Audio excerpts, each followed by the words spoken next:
નમસ્કાર બાળકો, કેમ છો?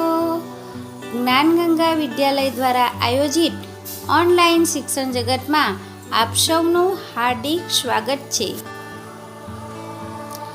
આજનો વિષય છે કલરવ. પ્રકરણ 5 અમે સૌ.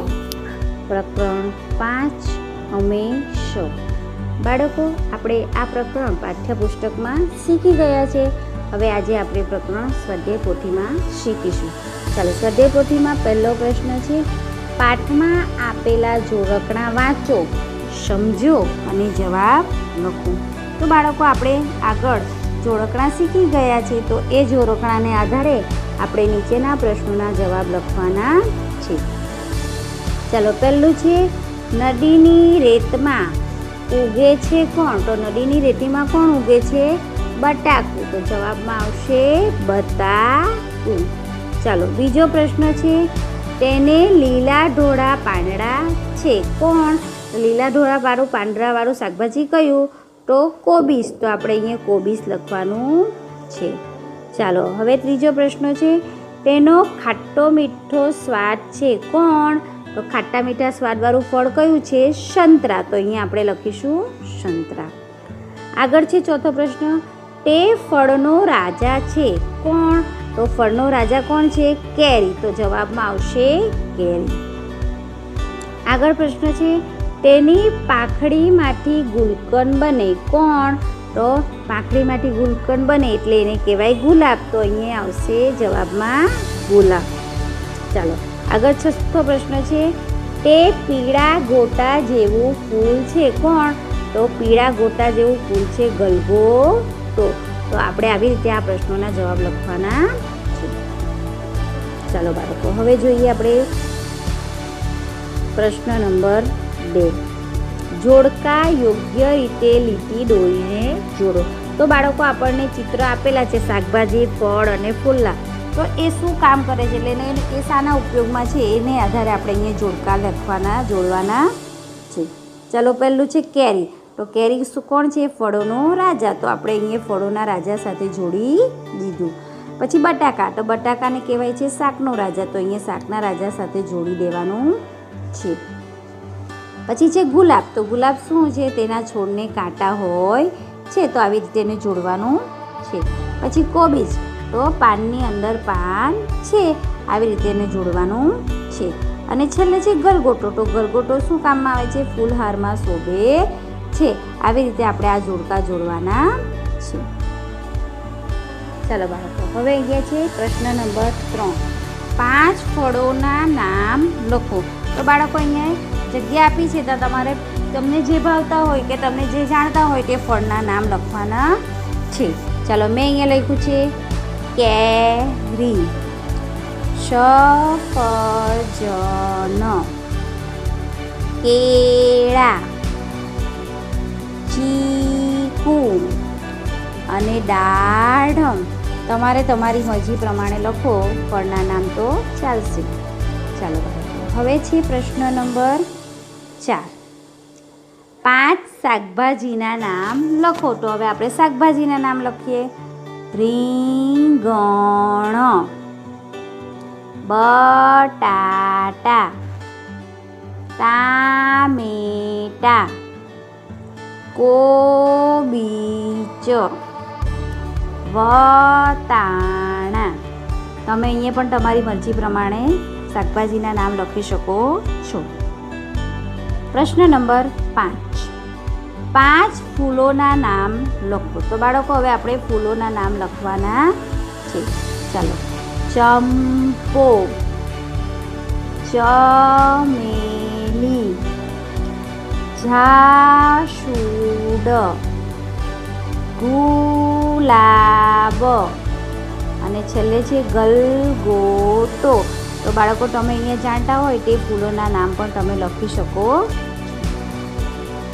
ચાલો બાળકો, હવે છે પ્રશ્ન નંબર 6. ચિત્ર વડે મૂળાક્ષર ઓળખો અને વાંચો.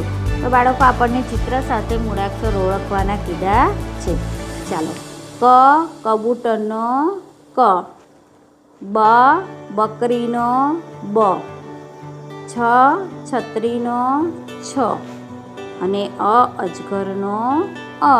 આપણે ચિત્ર સાથે મૂળાક્ષરો જોયા. ચાલો હવે છે પ્રશ્ન નંબર 7.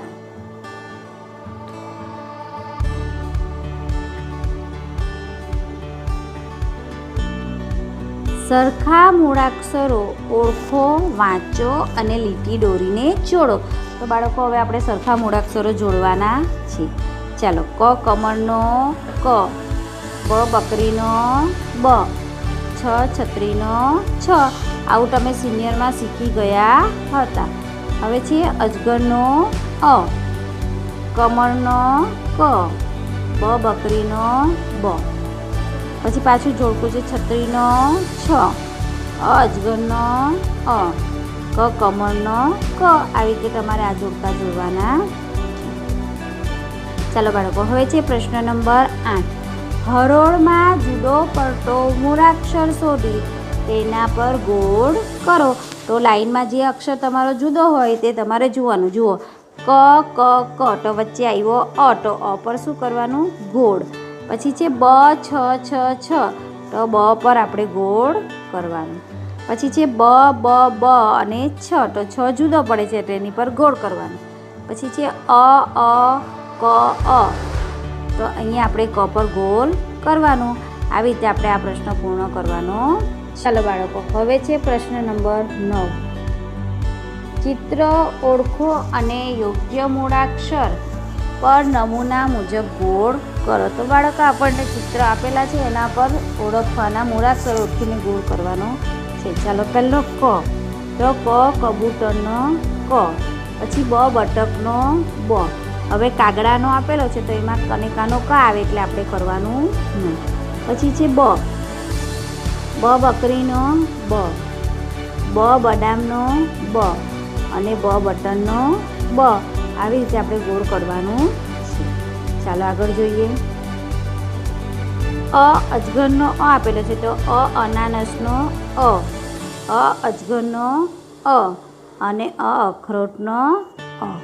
બરાબર છે, આવી રીતે ગોળ કરીશું. પછી છત્રી, તો છાપામાં કરવું નહીં કારણ કે છ છાપાનો છ થઈ ગયો એટલે આવશે છ છત્રીનો છ અને રીંછનો છ. એની પર ગોળ કરવાનું છે. આવી રીતે તમારે આ પ્રશ્ન પૂર્ણ કરવાનો છે. ચાલો બાળકો, હવે છે પ્રશ્ન નંબર 10. સૂચના મુજબ મૂળાક્ષર શોધી તેના પર ગોળ કરો. તો બાળકો, આપણને ચોરસ ખાનામાં જે સૂચના આપી છે અને જે મૂળાક્ષર આપ્યો છે એની પર ગોળ કરવાનું છે. તો ક, અ છ બ અને ક, તો એની પર ક પર ગોળ કરીશું. પછી છે બ, તો બ શોધીને ગોળ કરીશું. પછી છે છ, તો છ શોધીને ગોળ કરીશું. અને છેલ્લે છે અ, તો અ શોધીને ગોળ કરીશું. આવી રીતે આપણે આ પ્રશ્ન પૂર્ણ કરીશું. ચાલો બાળકો, હવે જ પ્રશ્ન છે 11. ચિત્ર જૂથમાં અલગ પડતા ચિત્ર પર ગોળ કરો. તો બાળકો, આપણને ચિત્ર જૂથ આપેલું છે એમાં જે અલગ પડતું હોય ત્યાં આપણે ગોળ કરવાનું છે. બરાબર છે. ચાલો જુઓ, ઊંટ, બકરી, ગાય. બરાબર છે, એની બબ્બેમાં જોડી આપી છે એટલે જે ખોટું હોય, જે વધારે એક જ હોય તેની પર ગોળ કરવાનું. તો ઊંટ 2 છે, બકરી 2 છે, ગાય 2 છે, પણ કૂતરો એક જ છે તેની પર ગોળ કરેલું છે. ચાલો બીજો નમૂનો જોઈએ. તો કબૂતર 2 છે, મોર 2 છે, કાગડો 2 છે, પણ કૂકડો એક જ છે તો કૂકડાની ઉપર આપણે ગોળ કરવાનું છે. આવી રીતે આપણે ગોળ કરીશું. બરાબર છે. ચાલો હવે બીજું જોઈએ. સસલા 2 છે, રીંછ 2 છે, હરણ 2 છે, પણ વાઘ એક જ છે તો વાઘની ઉપર આપણે ગોળ કરીશું. પછી જુઓ, રીંગણ 2 છે, ટામેટાં 2 છે, બટાકા 2 છે, પણ મૂળો એક જ છે એટલે મૂળા ઉપર ગોળ કરીશું. ચાલો બાળકો આગળ જોઈએ. કેળા 2 છે, સફરજન 2 છે, સંતરા 2 છે, પણ અનાનસ એક જ છે તો અનાનસ પર આપણે ગોળ કરી દઈશું. પછી જુઓ, ઘેટું 2 છે, ગધેડો 2 છે, સાપ 2 છે, પણ માછલી એક જ છે તો માછલી ઉપર ગોળ કરીશું. આવી રીતે આપણે આ પ્રશ્ન કરવાનો છે.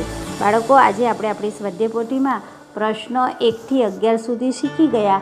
તે બધું જ લેસન તમારે સ્વાધ્યાય પોથીમાં અને જે પ્રશ્ન નોટમાં લખવાના છે એના નંબર હું તમને કહીશ તે તમારે નોટમાં પણ લખવાના રહેશે. બરાબર છે. ફરી મળીશું. આવજો. Stay safe, stay home. Thank you.